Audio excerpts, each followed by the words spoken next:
台南市为了将优质的蔬果加食品加工变外销通路，首次组团参加新加坡食品展这个重要的国际市场，包括有农业部认证标准往来，以及可归台东等这蔬果加花卉，拢是重点的产品。市场有委贴甲农业部代理部长陈俊志嘛正式宣布，台湾有2货柜的食品将进军新加坡。同时嘛，甲当地重要的通路超商合作，将农特产甲观光伴手礼上架来宣传台南、行销台湾。是这几年来，我们除了在生产品质的一个确保以外，那透过冷链的系统，我们也强调了，也强化了所谓的到货品质。那我们希望说，中央政府跟地方政府一起努力，将我们的农产品顺利的推往优质的第三方的一个国家。食品展就是一个非常重要的媒介。那其实透过这样的方式，我相信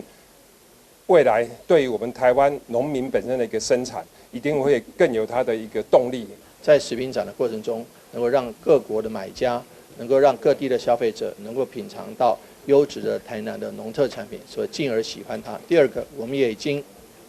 接下来新加坡几大通路